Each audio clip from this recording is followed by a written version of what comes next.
নমস্কার বন্ধুরা, কেমন আছেন সবাই? আশা করি আপনারা সবাই খুব ভালো আছেন।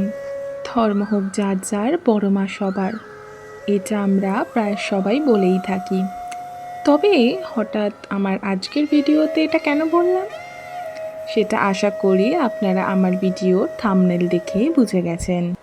অনেক দিন ধরেই আমরা ভাবছিলাম নৈহাটি বড় মার কাছে যাব, কিন্তু আমরা চাইলেই তো হবে না, মা না চাইলে তো আর মার কাছে যাওয়া যায় না। মার ডাকেই তাই আমি আর আমার মা বেরিয়ে পড়লাম সকাল সকাল নৈহাটির উদ্দেশ্যে।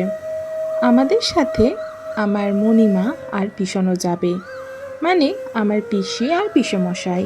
মণিমারা শিয়ালদা থেকে ডিরেক্ট যাবে নৈহাটি। আমরা বিরাটি থেকে অটো ধরে যাব বেলঘড়িয়া, দেন নৈহাটি। আমরা ধরেছিলাম কল্যাণী সীমান্ত লোকাল। আপনারা বিরাটি থেকে আসলে এইভাবেও আসতে পারেন। নৈহাটিতে নেমে আশেপাশের লোকজনকে জিজ্ঞাসা করলেই বলে দেবে কিভাবে যেতে হবে। স্টেশন থেকে নেমে এপারে এসে 2 মিনিটের হাঁটা পথ। স্টেশনের এপারে এসে প্রথম যে গলিটা দিয়ে ঢুকে গেলাম, সেখান থেকেই সোজা হাঁটতে হাঁটতেই দেখতে পাবেন বড় বড় করে লেখা ধর্ম হোক যার যার, বড় মা সবার। আমরা যখন গেছিলাম তখনও কিন্তু ভালোই লাইন ছিল। ডালি কিনে আমরাও দাঁড়িয়ে পড়লাম লাইনে। এই মন্দিরের ইতিহাস 1 শতাব্দী আগের। 1923 সালে যখন ভবেশ চক্রবর্তী নামে এক যুবক, যিনি পাটকলের কর্মচারী এবং সমাজসেবক ছিলেন, 4 বন্ধুর সাথে তিনি নবদ্বীপে ভাঙা রাস দেখতে গিয়েছিলেন। নবদ্বীপের মূর্তিগুলির অবিশ্বাস্য উচ্চতা এবং মহিমা তাকে মুগ্ধ করেছিল।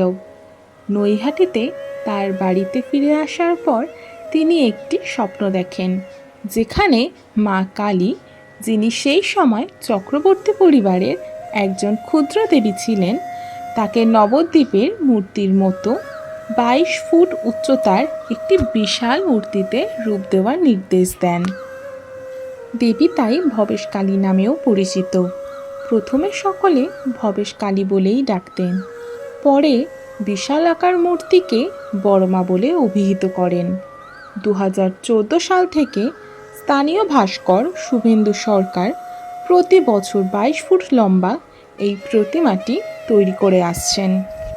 প্রতি বছর বিসর্জনের সময় এই প্রতিমাটি গঙ্গায় বিসর্জন দেওয়া হলেও প্যান্ডেল থেকে প্রায় 1 পাথর নিক্ষেপ দূরে একটি মন্দির রয়েছে, যেখানে বড় মায়ের মহৎ প্রতিমার একটি ছোট্ট অবতার রয়েছে এবং সারা বছর ধরে মা সেখানেই উপস্থিত থাকেন।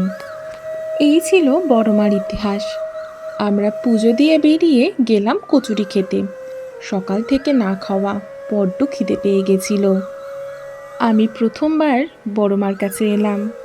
আমার মায়ের অবশ্য আগে একবার বড় মার কাছে আসা হয়েছে। তখন এসে মা এই দোকান থেকেই নাকি কচুরি খেয়েছিল। এই দোকানটায় বেশ ভালো কচুরি বানায়। এই দোকানটা ওখানের সবচেয়ে পুরনো দোকান এবং প্রসিদ্ধ দোকান।